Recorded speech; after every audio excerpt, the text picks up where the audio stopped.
Good morning and good afternoon, ladies and gentlemen. We are presenting the fourth and final of the first series of the pandemic response to housing. And as you can see, our guest speaker is appropriately social distancing and wearing a mask. I want to welcome Larry Webb, the executive chairman of New Home Company, to join me today. Larry, thank you for protecting us all. And in the meantime, as always, for those of you who are here today, you're in for a treat. Larry Webb and I have known each other for many years in the industry. And on a both serious and playful side, Larry is one of the bright spots in our industry. He tells the truth. He's often irreverent, and I promise you'll see that today. But he's also lived a fascinating life leading into housing. He actually did have a life before housing. We're going to talk a little bit about that today. But there's so many things that are coming into play now.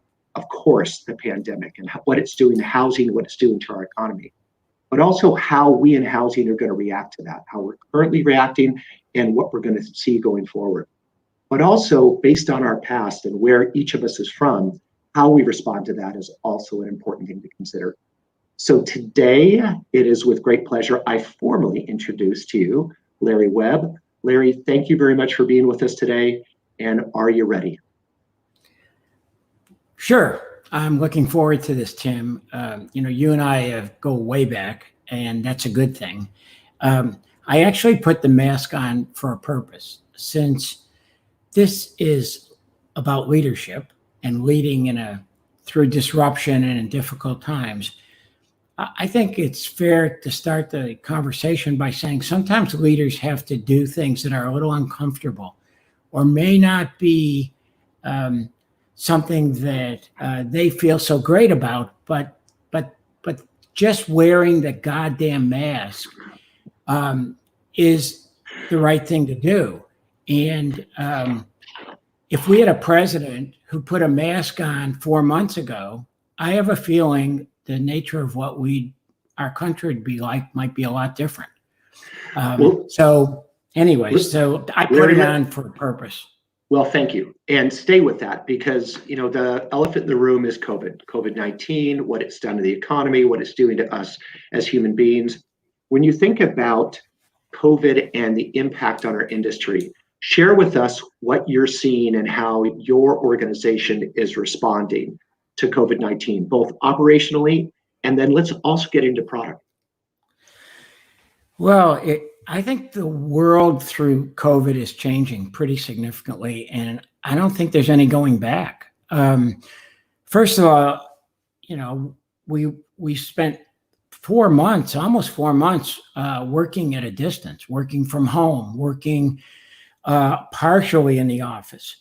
It's very difficult to motivate the same way or to lead or to follow when you have no human contact, when everything in connection to what you want to do is on Zoom or Team. So I really do believe whether it's home building or any other part of our world, leading and managing in the future is going to be different. We recently conducted a in-depth survey, confidential survey of all our employees. We found out that as a result of what they've gone through, 52 or 53% of our employees don't want to come back in the normal manner like they did. They want more flex time. They want the ability to pick and choose when they're in the office and when they're not. 10% don't want to come back at all. They only want to work from home. And about 35% want to be here all the time. That's going to be an interesting evolution. So I think the nature of all businesses is going to change. If you just look at home building, everything has to be reconsidered. The design of a home. There is no doubt in my mind that there will be a greater number of people working from home in the future than ever before. Most of our buyers really like open floor plans. However, they also are going to want more private spaces. so that they can have their nooks and crannies, and so they can, not have the dog barking or not have children running in. Okay, right there, Larry, because what I would love to hear from you is how are you guys starting to change the interior of a home to respond to that? Because some of the concerns I have to do with affordability. So it's easy to say, hey, let's add 300 square feet. But if we can't afford it, we've got to rearrange. So share with us what you're doing to the house. Well, I actually think, we've spent most of the new home company's life being big move-up home builders. I mean, primarily, I really think that's the easy stuff. I think smaller spaces are harder. Right. Because you don't have a luxury of making any mistakes anywhere. And so I really just think as we sit here today, we're relooking at the inside of our houses in a very in-depth manner. And what we're trying to do is see how we can create flexibility and not increase costs. Right. So how can individuals, how can we move walls around? How can we shift spaces? How can we either through design or interior structure let each house within that footprint be unique based on the family's needs or desires? And we're right in the middle of it now. But I can tell you one thing, it's clear to me that buyers, consumers, homeowners are looking for different things in their home. I really believe that the more individuality you can give people now, the more popular it'll be. There was a time where we felt all millennials just wanted to live in urban areas at the highest density they could, near hip places. I think we've seen it already. There's already a giant push to looking to have their own private spaces. And, right on. I think, early April, there was, for us being primarily in California and Arizona, being only in Arizona and California, the market was very, very slow. But we've seen this resurgence of buying demand. And, it's been primarily driven by millennials. So, Larry, share with everybody on the call what happened in June. You had a remarkable June. Define it for us. Well, I've been told by my CFO that I'm not allowed to talk about this, and since I'm, but I can tell you, I've listened to other public home builders. I don't know if we are unique, but clearly we saw a resurgence. And the real question is, historically, July, August are relatively slow periods in the industry. Yep. We had a very positive push, way beyond our expectations for May and June. But I guess the real question is, how long is this going to continue? As we sit here today, I admit that I'm an optimist. It's part of my nature. But right now, the market continues to be pretty darn good. And I wonder if there truly has been a shift and that people want more. With interest rates like they are and with what we've experienced, you could make a case that the for sale home building business is going to continue to be strong for quite a while. I really believe that. Larry, it's one of the only economic pillars that's still holding us up. A question for you about your outlook going into the end of the year. Do you think we can make a case for home building to actually get stronger, just to maintain where we are, or because of economic reasons, do you see that maybe we see some erosion in the success we've had in the for sale side? Well, we always have seen in the second half of the year some erosion. Seasonality. But seasonality. But I will tell you that when I look at most of ourselves and most home builders, when the pandemic hit, almost everyone put new land acquisitions on hold. In your business, you probably saw somewhere an impact of let's stop projects or let's reevaluate projects. April, absolutely. So I guess I would say that there's going to be an undersupply moving forward, and the builders who still have on public and private side, I think they're going to have very solid, strong second half of the year. I really believe that. So we'll see. But, 6 p.m. every Sunday evening, I find out. Right on. Well, Larry, there's been so much conversation about, and you started your commentary about this. We're hungry for community. Our team, the PCBC team, before this call, we're talking about this. And I think you and Joan and you and Leonard talk about this. Share with us on a personal basis who's in your pod, your safe pod that you can spend time with. And then from the professional standpoint, what you and Leonard Miller and Joan are doing to keep the conversation going within your organization. On a personal note, it's actually quite difficult because both my daughters live in Washington, D.C. And while we can talk on the phone or we can Zoom, I'm sorry, but for me, it's just not the same. And I really want to get on an airplane and give them all hugs, but they literally want me to sit in a hotel for 14 days. That is different.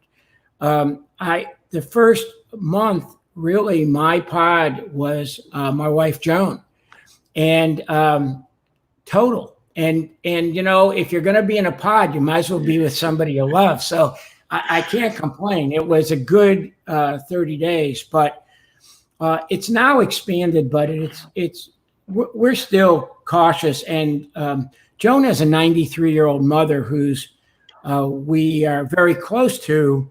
And so we are very, very conservative and worried about this. From a work level, Leonard, John Stevens, our CFO, Joan, our 3 division presidents, we talk a lot.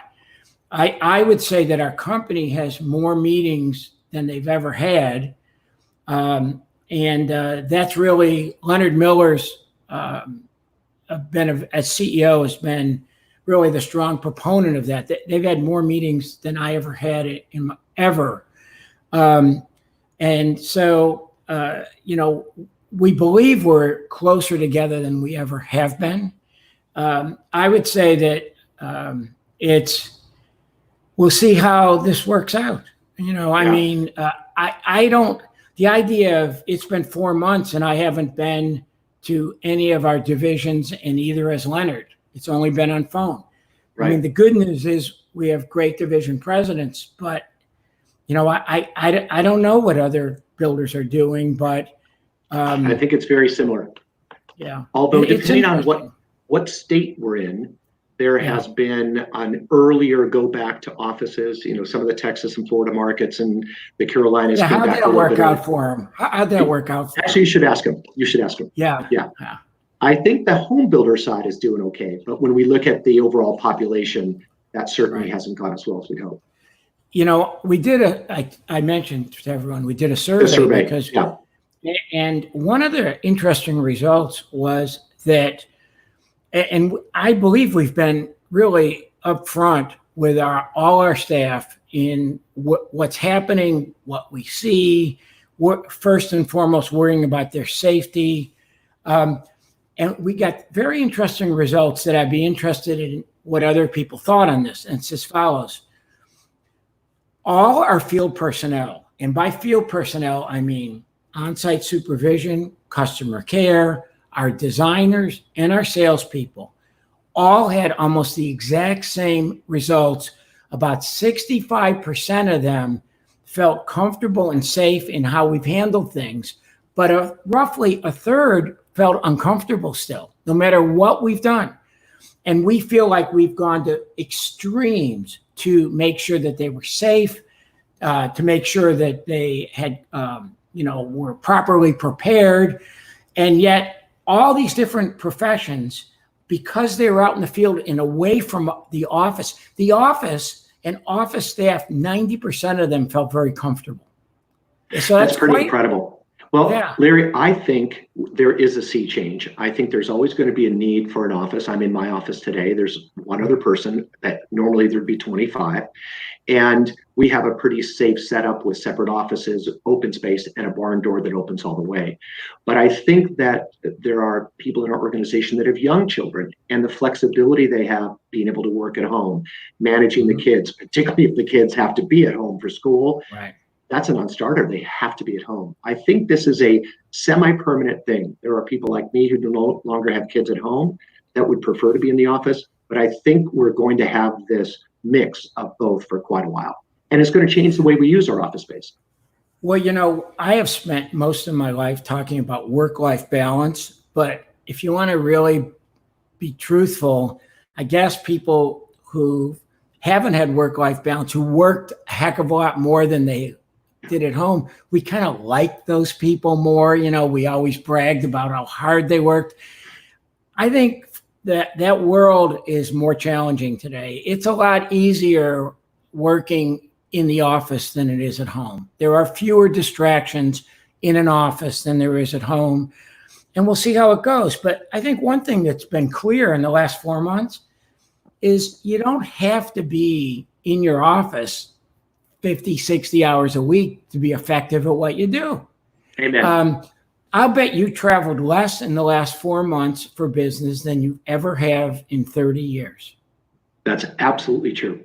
I was doing 200,000 miles a year, and now I think I've been on an airplane 3 times in the last 4 months. Yeah. Larry, let me take a step back. You opened with a bold statement, and for those of you out there that know Larry, once in a while he will use salty language. And if you had a bet for a salty word, if anybody had a bet within the first 3 minutes, you won. But I'm gonna repeat this, and I may repeat it more than once. Wear the goddamn mask. But that is in your leadership style. Larry, I'm going to take you back, and I know a little bit about your history, but you've had some interesting jobs in your life. You sold hot dogs. You worked at a Holiday Inn.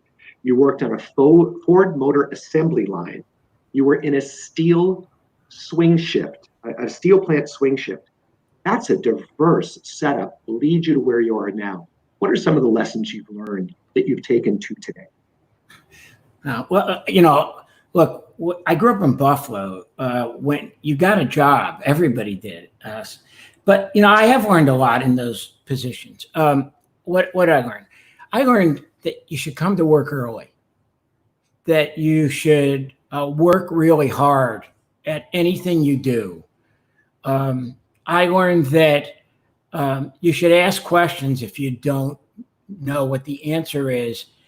And maybe the most important thing I learned was you should go to drink with the old guys after work, because they always will tell you things and teach you things that you didn't know. And once they accept you, then you've got it made. Well, that's actually an easy thing to say, but a very important thing to think about, particularly in our industry, because there's a lot of people in our industry that look like you and me, and we need more youth. We need more color. We need more diversity, because those are the people that live in houses. And if we can extend ourselves to, when I say we, the older generation, extend ourselves to the younger generation, whether it's having a cocktail or a conversation or just taking a walk, sharing those insights, that's how we pass it on. That's how we get together. And I know you've been that way. Well, I hope I have, but when I look back at my career and think, where have I fallen down? And there have been plenty of places. I don't think I've done enough for diversity. And I'm lucky, and I mean this very, very sincerely, to be married to Joan Webb, who has probably done more for women, at least in California, in real estate than anyone else I can think of. She started the Women's real estate program in Orange County that's now attracts 600 or 700 people a year. But really, she's been a mentor to just tens and tens and tens of women who are looking for role models and inspirations. I don't think I've done it enough. And when I look at who our buyers are, they're not the people in our company or in home building.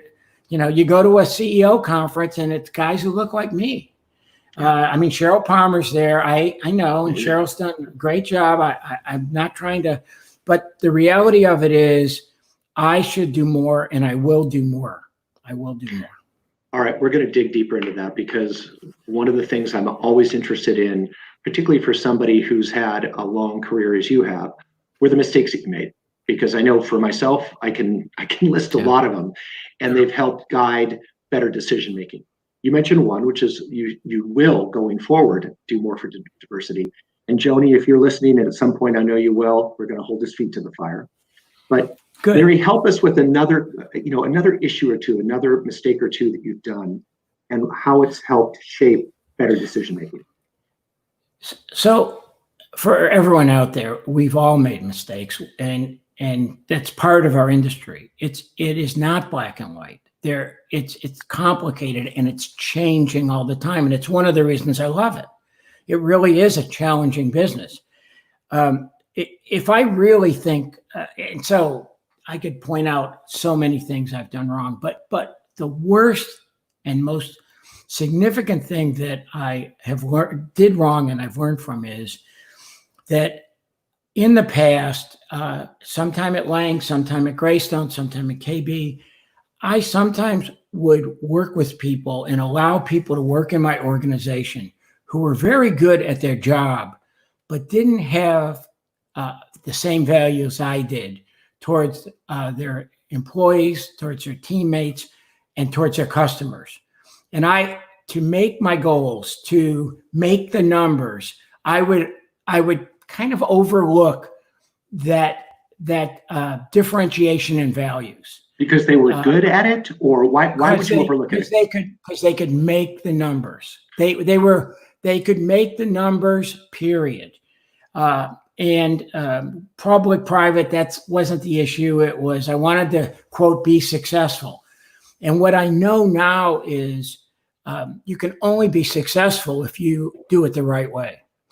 And I believe that there are some things you cannot compromise on, and treating your employees and your customers with respect and dignity is the most important thing. I love that. So yeah, shame on me, but I've learned my lesson, and I'm glad you're not asking me more, because the list is gigantic of the mistakes I've made. The longer we live, the more mistakes we make. I get it, Larry. Larry, take a step back and give everyone the quick take, the trajectory of your career in home building after all the jobs that I just mentioned, because you've created a company, you've worked at a very well-known home builder where many of your friends come from, and certainly your fantasy football team is focused around. But give us the quick trajectory in home building, how you went. Well, I went to graduate school for planning. I had been a history major and a high school teacher. Got tired of teaching and went back and got a master's in planning, not really knowing what a planner did.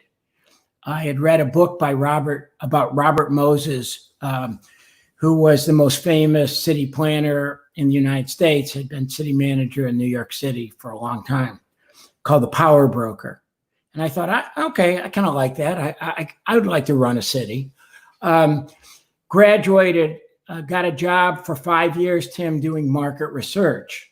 I was a very good market research person, I'd like you to know. And my biggest client, I worked for all kinds of research. I did office and retail and industrial parks, but home builders I liked the most. And the reason I liked the most is because they just didn't want a thick report for the bank. They were investing their own money.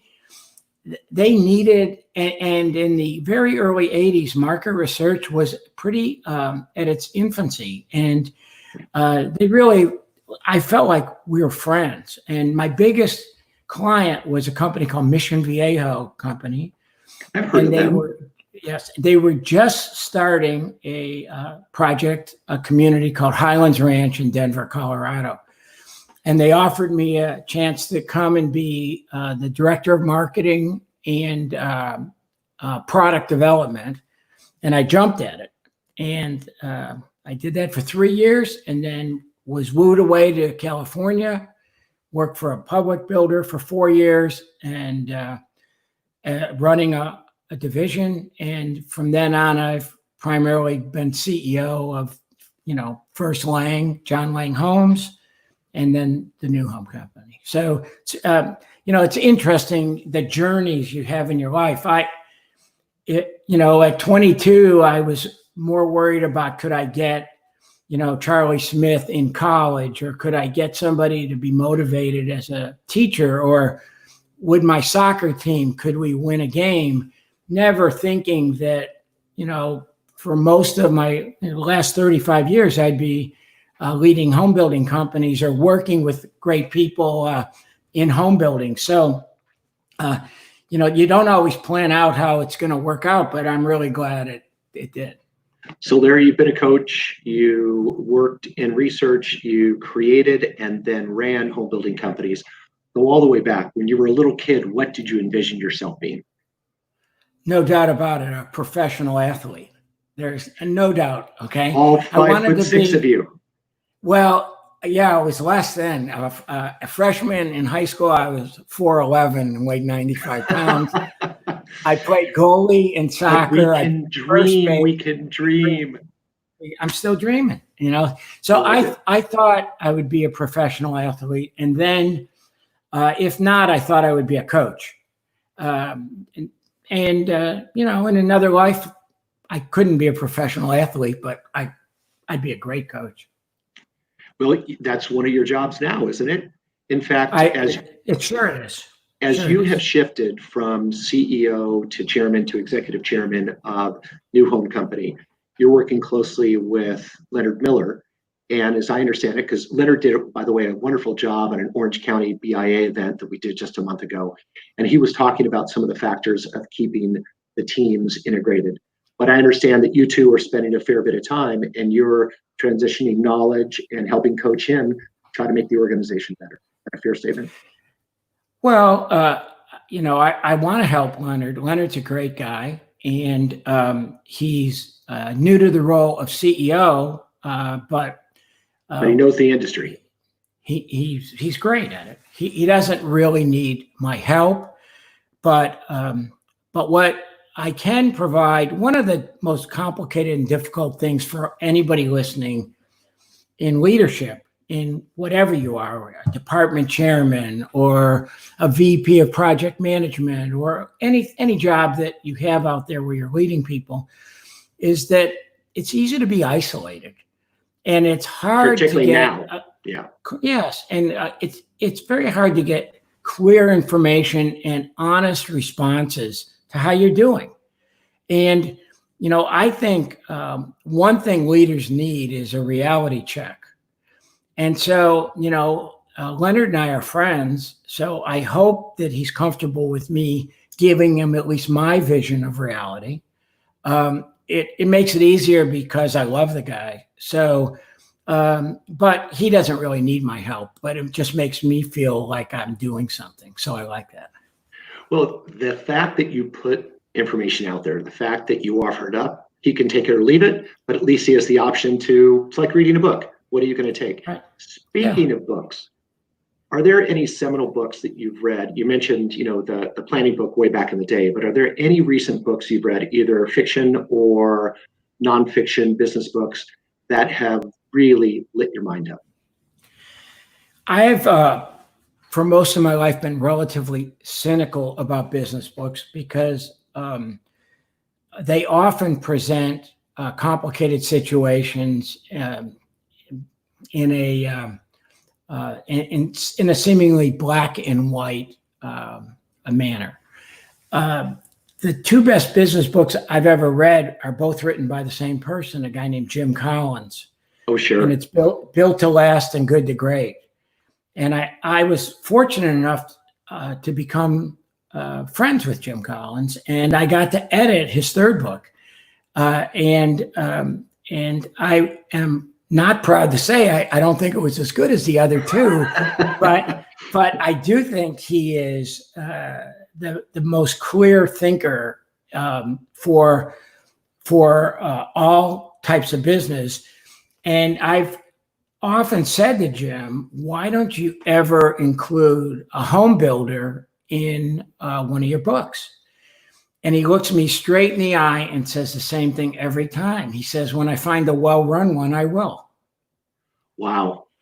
That's a tough. challenge to us. That is a challenge to us. A challenge. Yeah. I always walk away thinking to myself, I got to get better. Well, that's not a bad mantra for any of us, whether it's Right. talking about our health or talking about what we do for a living. Larry, let me take you in a little different direction. Let's do some word associations. I'm going to throw out a couple of concepts. Tell us the first thing that comes to your mind. Are you ready? You know, this is scary when you do this because you're have an odd way of looking at things. Okay. And so I'm willing to do this, but you have to be prepared for me to be equally odd. All I can say is please bring it, my friend. Okay. All right. And you won't be shocked. The first one, joint ventures. Complicated. Can I explain that? Please. I've been involved in 50 joint ventures, maybe more, 100 joint ventures in my life. And what I found is that I think both sides go in ideally as partners. If the project works well, everyone loves each other. If there are any problems whatsoever, what I found is it's the builder's fault and we're idiots. So you go and so it's a complicated situation where you could have a joint venture with somebody for 5 years and everything's great, and you run into the problem and all of a sudden you're dealing with a different person. I would say to anyone doing joint ventures on either side to really spend more time on the fine print in the contract, because unfortunately, people go to the fine print instead of just sitting in a room and working things out. Now, Larry, you just gave an exception to the whole concept of word associations because we're supposed to do it really quick. That was a great explanation. I won't do it again. Actually, it was a cautionary tale that I hope we all listen to. Thank you. Okay. All right, the next one, Phoenix, Arizona. Price sensitive. Virtual reality. Essential.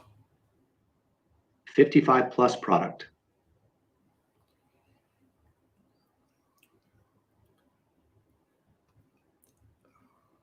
Difficult. It's exactly the word I was thinking you'd say. Right on. Public company. Different. And manufactured housing. Not for me. And very difficult. Not wrong, but just not for me. Right on. Difficult part. Larry, let's go back to organizations and the right way to lead. What has influenced your leadership style? And particularly think about our listeners who are at the first 10 years of their career and they're starting to take on more responsibilities. And they may be in home building or they may be in a related field of finance. But speak from the standpoint of building skills for leadership and how we can best do that. Well, I've been really lucky in that I have spent time with a series of management consultants who have given me great insight into myself and into their business. And I've learned there's a gentleman in Atlanta, Georgia named Martin Friedland who taught me the importance of attracting the right people in your organization and then managing them with clear communication. There's a psychologist, industrial psychologist named Joe Thigpen, who talked to me forever about leading with the heart and not being ashamed of that. There's a management consultant named Steve Mulvaney who talked to me about brutal realism and facing the facts and doing it in a non-punishing fashion. All of those are people who really helped me a lot. Sandra Culley, Tim, who you know very well, for the first 15 years of my home building experience in California, probably called me once a week to tell me what a stupid thing I had done somewhere. But she did it because we were friends and because she saw things that I didn't see. And it really helped incredibly. And then, I have the very odd, unusual situation of, I'm married to our chief marketing officer. And Joan isn't just our chief marketing officer, Joan is the best chief marketing officer I've ever seen. And so when she gives me input and guidance, I listen. And, listening isn't a very, all of our industry aren't very good listeners. And if I was starting out in this business, I would tell people, come early and listen more than you talk. I'd also probably say, don't take pictures of your food. Okay. I mean, well, two ears, one mouth, listen twice as much. I want to jump on but something it's hard. you said. It's hard though. Well, you mentioned two women who I think, for me, are a combination of mentor and inspirational. You mentioned your wife, Joan, who I've known since before you married her. And she is one of those human beings in our industry that is open and honest. And if you've ever been in improvisational comedy or any kind of performance, there's a thing called the and she is excellent at getting an idea and then adding and it really elevates creativity. Sandra Culley, look up Culley Marketing if you don't know who Sandra is. Sandra taught me to read, and I don't mean how to read a book, but how to find different things that will connect in a asymmetrical way, but things that will influence our industry that initially you don't think about. She was one of the first ones I heard back at PCBC, Larry, probably 30 years ago, talking about the retail industry and how retail influences the way consumers buy and how we can learn from that in housing. Saturn, remember, she was very big on Saturn. She kind of missed that one, but that's okay. But at least it started the right way. It started the right way. But kudos to both of those people because they are spectacular. And I know you're a little biased, but I come from an unbiased standpoint and send the love to Joni. A couple more things. What are you doing to keep learning? And this is even more important in the COVID environment. What are you doing to stay fresh, Larry? Well, it is a good question, and I think about it a lot. I'm a big reader. Okay, I like to read books. I have a Kindle, but I like to hold books if I can. I read newspapers. It shows my age. I also have newspapers online. So every day I'll be reading at least 3 newspapers. But, I have always managed by paranoia a little bit. And so I'm never really comfortable sort of accepting whatever status quo there is. So I think I just have a nature that is trying to make things better. And, or maybe better yet, I haven't been ever satisfied, never that comfortable that things were better. So, it's just in my nature to try to keep improving up. And I have one other thought, Tim. Please. You've heard me say this a million times, but I believe that what all of us do is noble.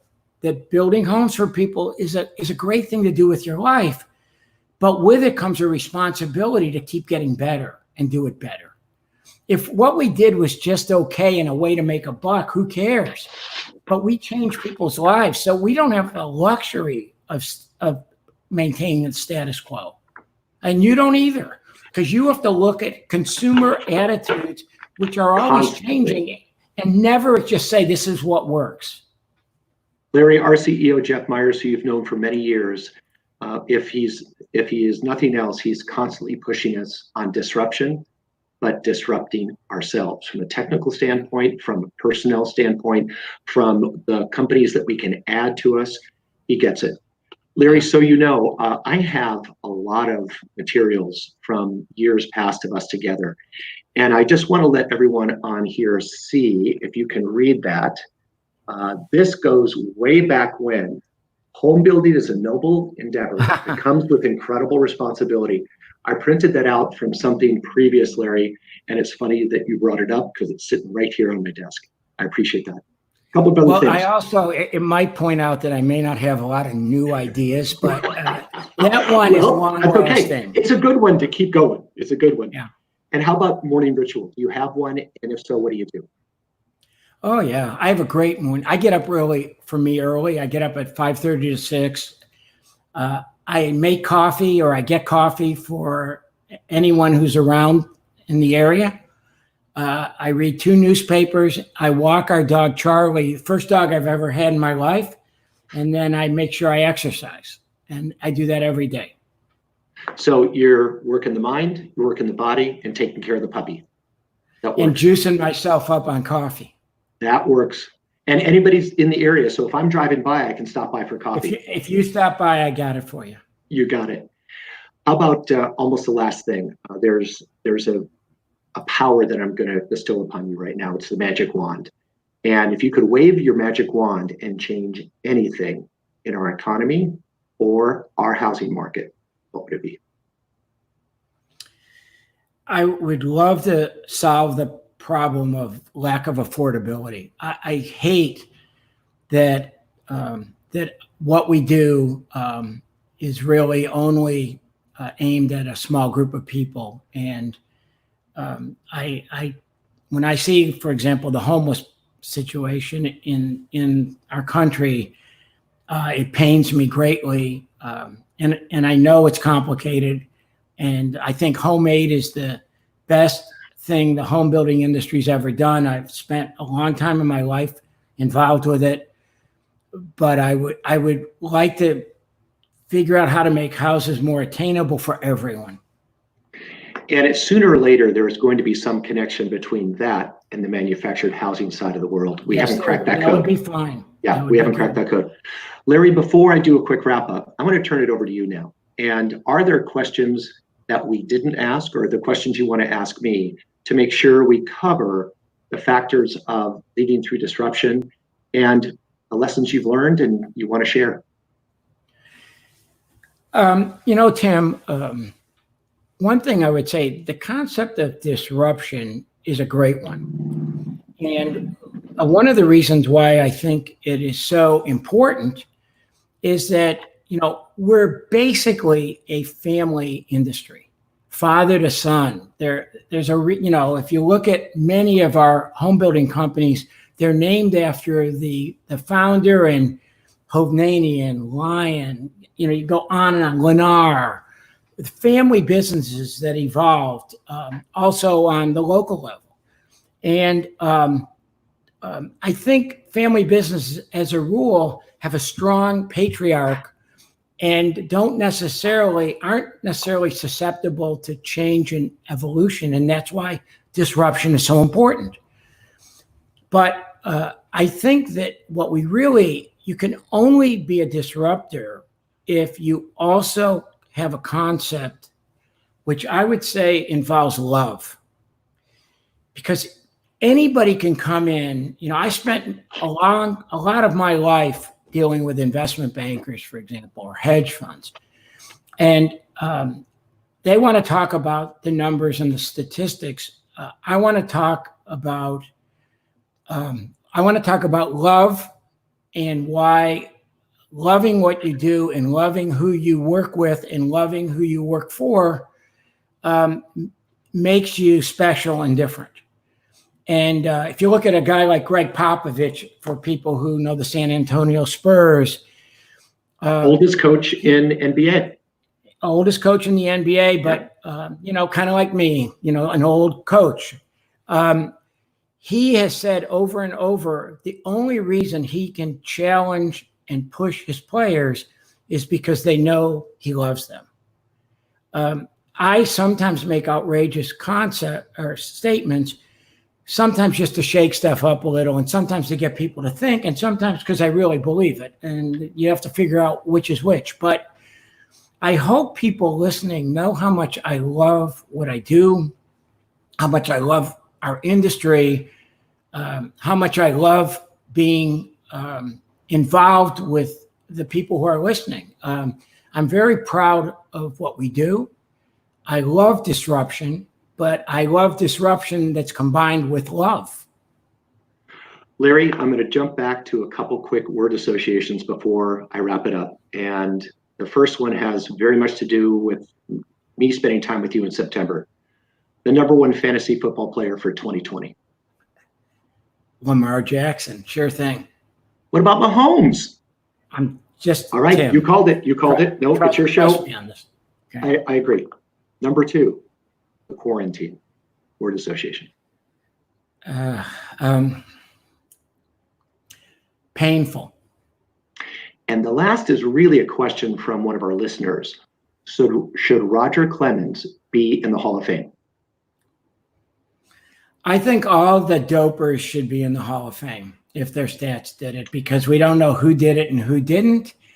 Now, I'm a Red Sox fan, and Roger's not the most popular guy ever, but I think Bonds, all those guys, I think you let them all in. I give them their own wing, but they were great. I would let them in. Yeah. I would let them in.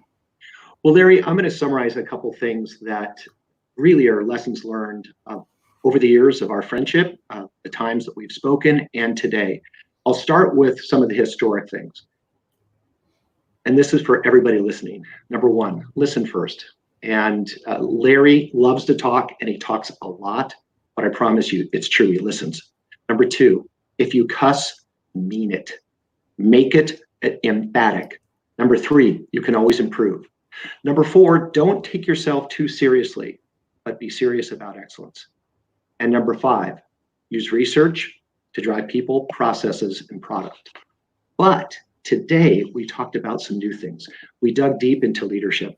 And Larry, I promised I would repeat this again. Wear the damn mask. And if you've missed the very first minute of our get-together, Larry had his mask on.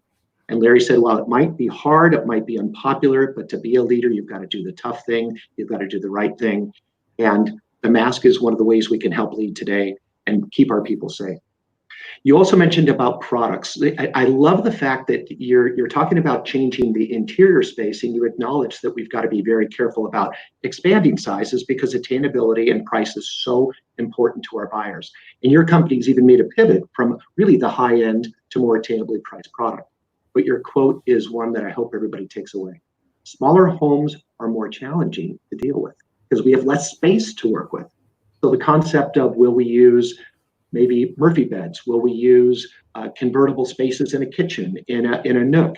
I think you guys are headed in that direction, and I love hearing it. Keep in mind, Larry's from Buffalo, and there's been very few really great sports teams that have come out of Buffalo, but you've got a heck of an athlete with Larry.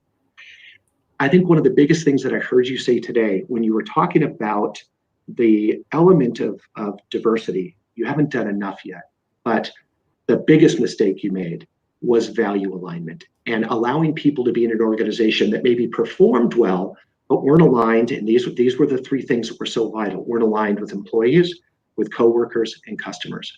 And that alignment, that struck home for me too, Larry, because I've made that same mistake over 35 years of business and managing. And I hope that's a takeaway, particularly for all you leaders, regardless of age. And as Larry, Tim, please. You know, you and I both suffer from wearing our heart on our sleeve at times. And I think that's a good message that everyone should do. Wear your heart on your sleeve, everybody. I'm with you. And that's a good foreshadowing for this last little segment, because when you think about the reality check that Larry has really challenged us to do, the leadership skills of attracting people, communicating, leading with heart, like Larry just said, and then facing the facts in a non-punishing way. I love the way you said that, because there are financial facts that we've had to deal with this last quarter. There are personnel dealings. If you're honest and straightforward and you connect the dots, then everyone understands for the most part. Sometimes there's an emotional response, but we can't get away. Yeah. Larry's last point about his waving the magic wand would have to do with affordability. I look at that as our biggest challenge across the board. It's why we think this manufactured housing thing is going to have a connection in some way, shape, or form. But Larry, I'm going to close with this, and I'm going to embrace what you just said. Love. And you love what you do, love with the people that you're working with. Show love love is respect too. And by the people you hire and the people that you promote and the people that you support, that's showing love. And Larry, I've said it to you before, but I also love you. I love you for the stuff that you give to the industry. I love your sense of humor. I love the fact you always say yes when we ask you to help. And I hope that's one of the takeaways for people on this call today, is when you say yes to help, that's love. So Larry, any parting shots? Well, I would say that Joan wanted me to tell you that we love you too, but that sounds so weird that you and I are saying this to each other. I'll say it out loud. I love you, Larry. Yeah. You know, for everyone out there, these are tough times, and everyone's been under the gun, and everyone's been having to do things they've never done before. But don't lose sight of how valuable you are and what you do, how important it is. And talk more to the people you work with, and listen more to the people who work for you. It's a great thing, and it's so frustrating at times right now, but you're doing the right thing. You're in a great industry, and just hang in there. Right on, Larry. Well, with that, on behalf of PCBC and the first tranche, we've got 2 more tranches coming over the next few months. And on behalf of Larry Webb and myself, Tim Sullivan, I am the managing principal at Meyers Research. We thank you for being with us. Thank you for spending time. And most of all, Larry, thank you for always sharing the way you think and telling us like it is. Take care, my friend, and love the job. Take care. See you soon. Thanks.